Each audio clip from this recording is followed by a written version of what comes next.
Welcome to another episode of Regional Insights from California CEO Magazine, presented by the Inland Empire Regional Chamber of Commerce. I'm Jeff Allen. On this segment, it's all about the region's economy, how far it's come since the Great Recession, and where we're headed. And to talk about it, I'm joined by someone who talks about this stuff all day, every day. It's his job. He eats it, he sleeps it, he gets up with it in the middle of the night, keeps him up at night.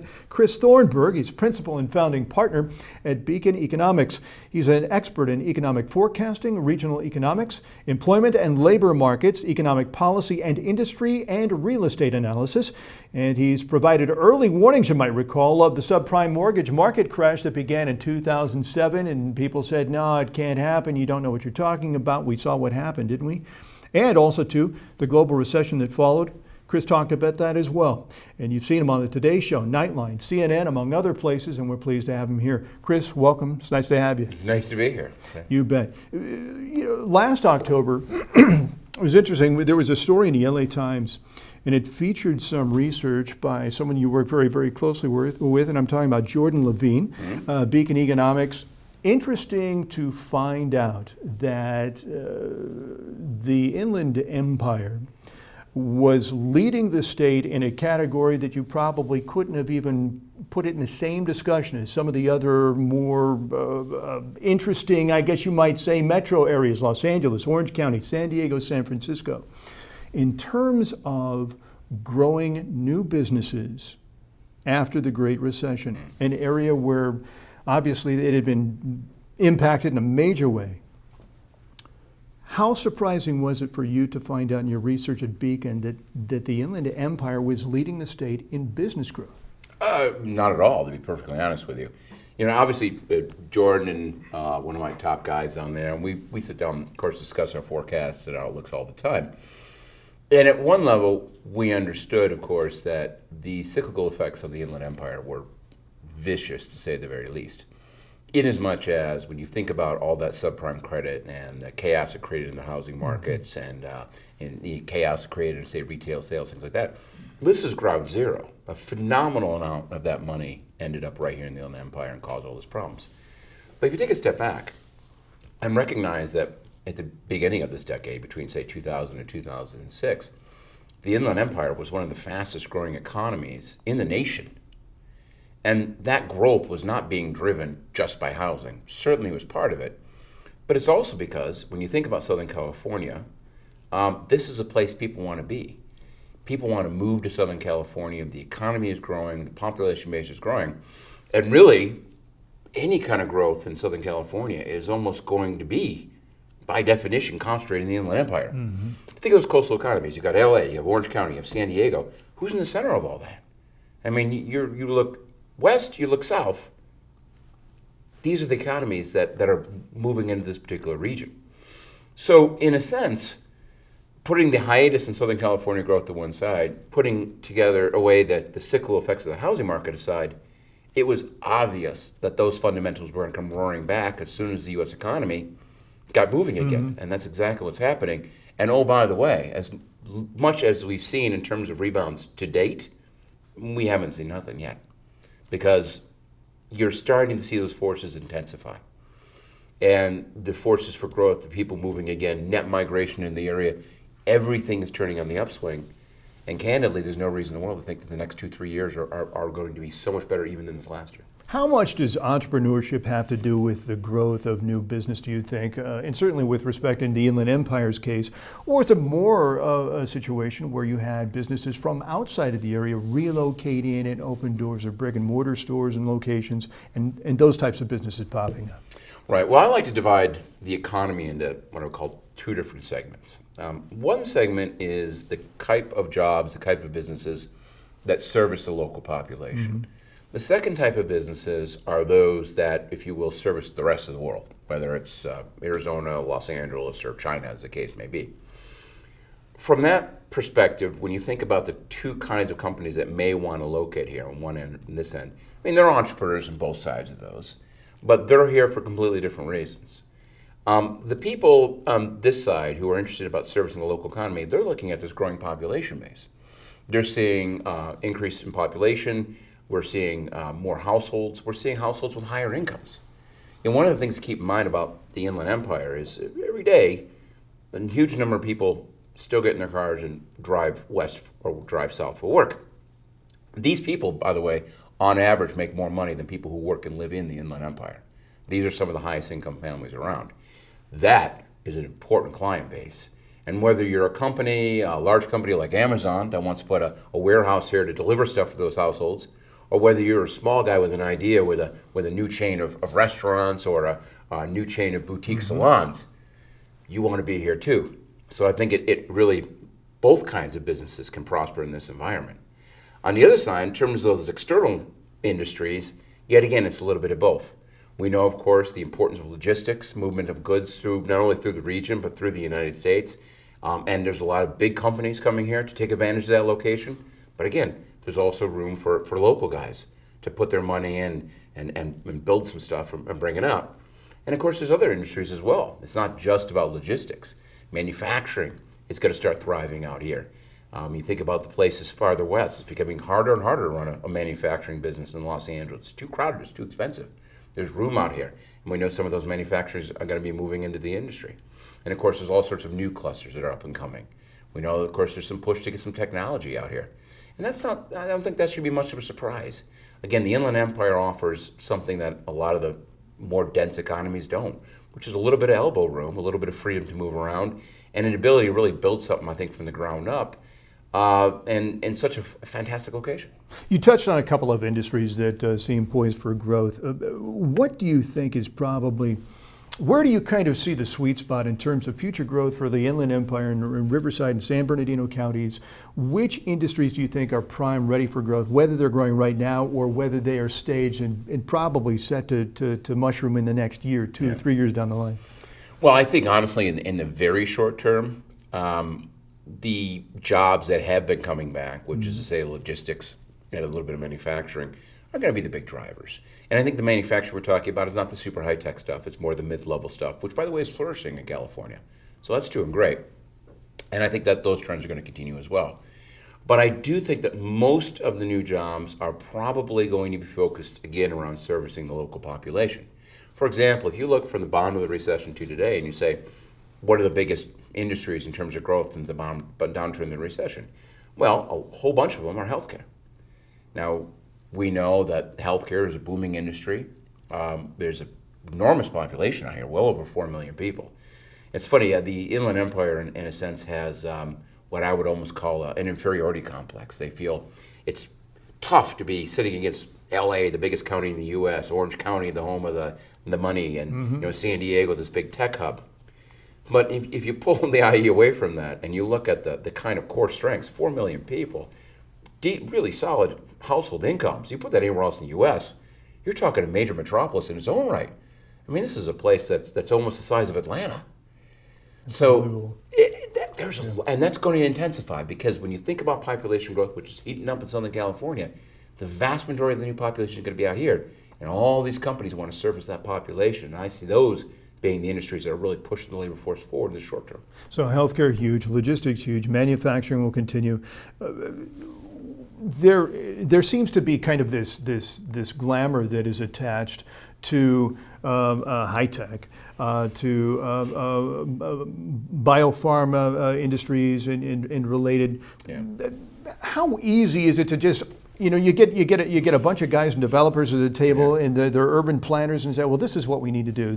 We need to go after that money. We need to go after those companies. We need to bring them into our area. How easy or difficult is it to change course and just all of a sudden decide we want to be the new innovation hub, the new Mecca in California?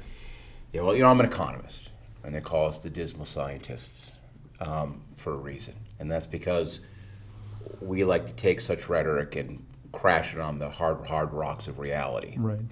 Everybody wants to be San Francisco.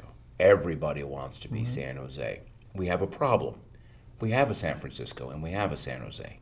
And they're probably not going to hand over that title to anybody anytime in the very near future. I see where you're going with this, yeah. So, in a sense, I think that we have to take a step back. Developers love to throw that kind of terminology around. And it's just not realistic because every city out there is making the same claims that are making the same moves. They're trying to do the same things. Classic case of this would be Nevada and the Tesla battery factory. We all know about that. The big coup for Nevada was getting them to open this brand new Tesla high-tech battery factory Right. and all the wonderful things. And wow, it seemed like the big loss to California until you actually sat down and look at what Nevada paid Tesla to put that battery factory there. They gave away the bank. That's the worst deal ever. And oh, by the way, when they decided to choose location for it, they chose it about 3 miles from the California border. Yeah. Because they recognize that ultimately they're still going to have to be highly integrated with what's going on in the Bay Area to make that factory work. So, you know, it's more often than not, I'm a believer in taking a step back and as opposed to trying to be something you're not, really focusing on what you are and how to make that better. This is a very John Wooden-esque type of thing. You know, he was famous for saying, you know, don't let the things you can't do interfere with what you can do. And that's a classic case for local economies. The Inland Empire has enormous assets. One of them is not a giant workforce of 26-year-old PhDs. Right. It's not in the cards out here. And by the way, in general, for all the hubbub over tech and biotech and all that stuff, even today, it represents a shockingly small part of even the San Jose economy. There's small groups of high-income folks who drive the local market in secondary ways. You look across the Inland Empire and ask about some of the companies that are here, some of the things they're doing. I would suggest there's lots of great things going on out here. And it isn't necessarily the case that the IE needs to try and pretend there's something they're not. Rather, they need to focus on growing what's already developing here. Take, for example, mid-level manufacturing. Manufacturing is never going to be a big job driver, but all the secondary businesses that are attached to modern manufacturing are. And in a very real sense, to work on that kind of light industry, which is still alive and well in Southern California, who are in many ways being throttled in the context of a highly dense coastal economy, to focus on getting more of them to come out here and build up the local economy on that front. And again, going back to what I just said about the commuters. A lot of the folks who work in those office buildings and down in farther west of here, making that drive, they're high-skilled people. In a very real sense, the area should be focusing in many ways on developing the communities that these people want to live in. Because you know, when enough of those people start moving here, eventually the businesses are going to go, well, this is crazy. 70% of my workforce is driving in from Corona. Right. Well, it's time to open the office in Corona. So there are ways of developing that I think that work best in terms of focusing on regional strengths, of which there are plenty here. As someone who's lived in the Inland Empire for some time, I've often found it kind of interesting when thinking about it that there hasn't been a lot of change with respect to bringing those more high-profile, career-oriented types of professions, white-collar types of professions into the Inland Empire over the 15 or so years that I have been here. And so you still see, now you see actually working on to widen the 91 freeway so people can get to their jobs more quickly or more efficiently in Orange County and LA and then back home at the end of the day. What do you think, Chris, is either missing in terms of skills or developing skills or training that is required in order to get people here trained and highly qualified to fill certain job opportunities that may either be in existence here today in this area or are coming? What do you think needs to be done in order to put together training programs, whether it be from a technical standpoint or otherwise, to get people to fill skills gaps in order to take these jobs that are either here right now or coming down the line? Yeah. Well, I think the first thing you got to recognize is there's not a lot of holes out there in terms of that skill gap. The Inland Empire is home to some great schools. And they got Cal State. You got the UC, you got a whole bunch of great community colleges. There's a lot of communities here with some very good school districts.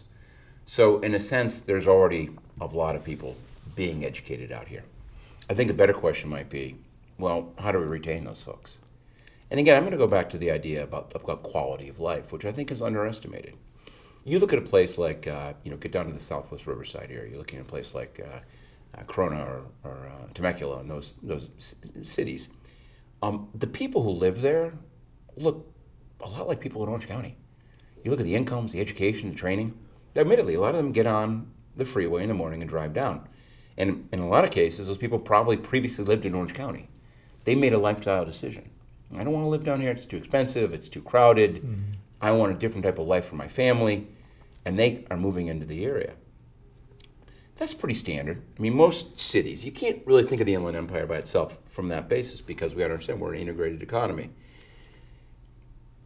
Right now, we're back into that mode of coastal economies are recovering, more jobs are forming, prices are heating up, people are choosing to live out here, and that's what's driving the show.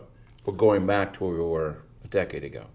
But remember, when that keeps getting more and more intense, and there's more and more jobs, and that's exactly what's going to be happening in Southern California, and the housing situation becomes that much more acute because one of the big fundamental limits on growth in Southern California is lack of housing. You are going to see jobs start to follow people up those highways.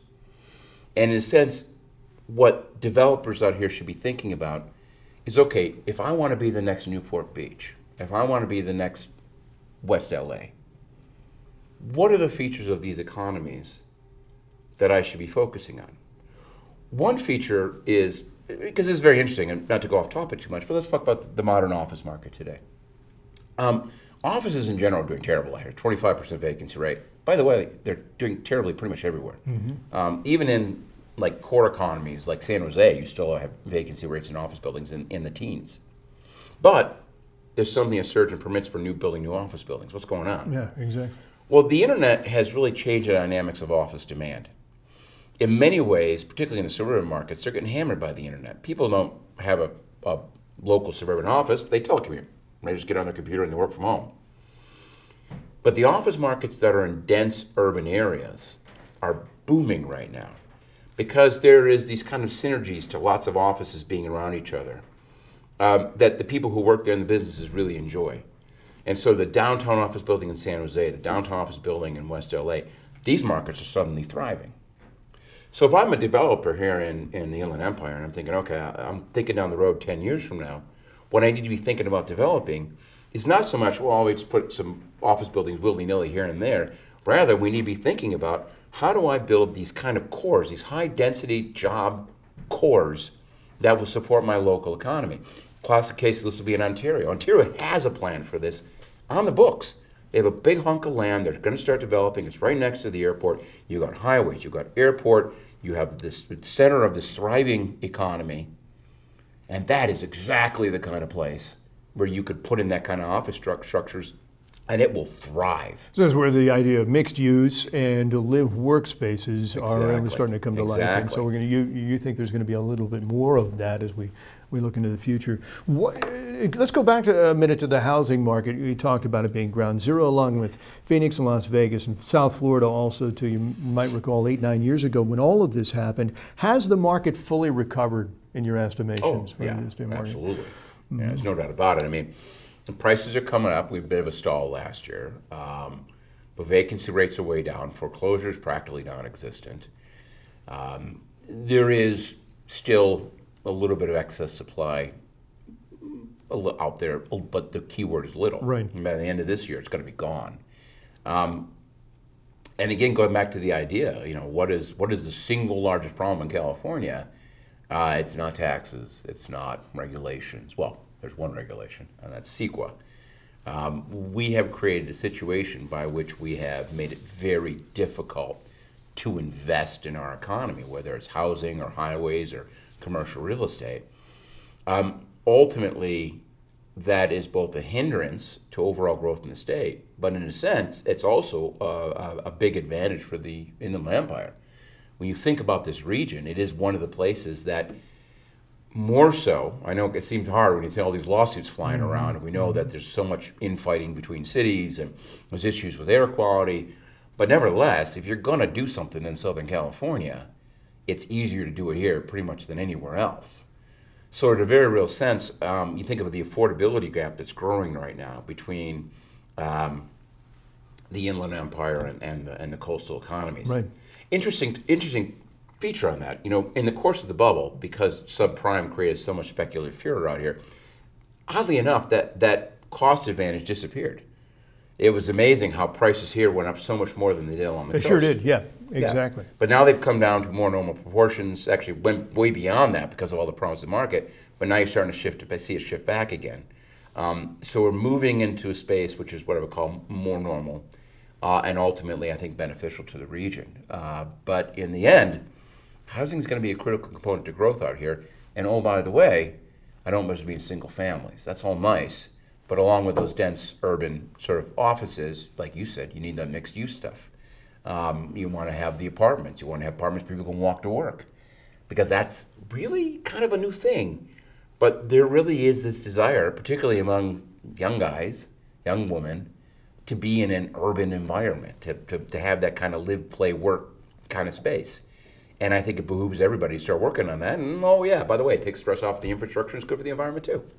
That's why places like big cities like Washington, D.C., for example, comes to mind as one of the most desirable places for young professionals to live, is they like that closeness. They like to be able to go upstairs and crash, and then they go downstairs and they go to work at their office, and they walk next door to get their groceries for the day.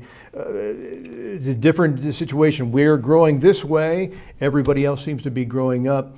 I think it's a little bit of both, because don't forget, that kid's going to grow up at some point in time. When they're 32, 33, they're going to get married, they're going to have some kids, and then they want a backyard. That's a good point. So it's about fitting everybody into the system, if you will. Good point. But we're not going to see the kind of housing growth in the real estate market that we saw before in the early 2000s.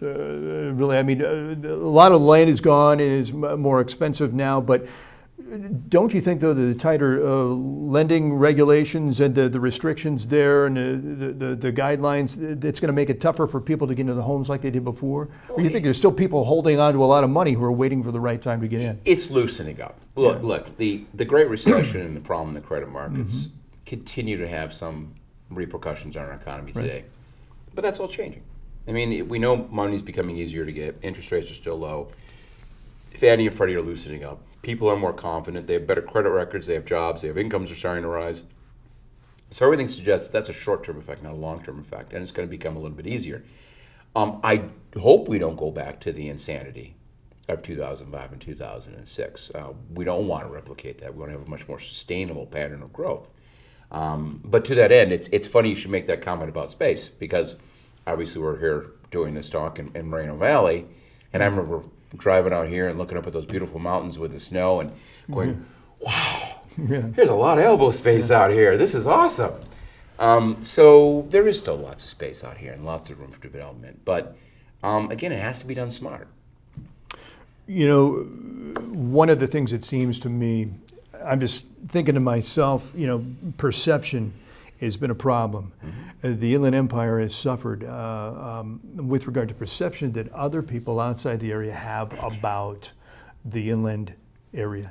How important has that perception been in terms of holding the area back and limiting its growth from an economic standpoint? Do you think, what's your opinion about that? Do you think that there's any truth to that? Do mindsets have to be changed before the city fathers, if you will, the county leaders decide to make certain changes that are going to produce the results they want to see? Yeah, we know marketing is important, right?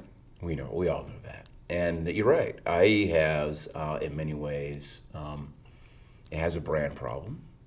And some of that brand problem comes from what I think is an internal sense of insecurity, like we talked about before. Now listen, I live in LA. But I'm doing more and more work out here, and I enjoy coming out here all the time to do stuff. And to me, even for me, who studies these things, I at times go, wow, I'm amazed by some of the things, like little gems I discover, different hunks of this county, and the beautiful things and the assets it has. In a sense, the region does need to come together and start, if you will, putting forward a more unified and candidly a more honest picture of what's happening out here. Do you have some issues with lower incomes and a little bit more blue collar? Sure. But then again, there's plenty of that in west of here as well. Right. It's a mistake to think that's all out here. Sure. And by interest and imagination. And at the same time, you have some of the most wonderful assets in California, right here in the Inland Empire.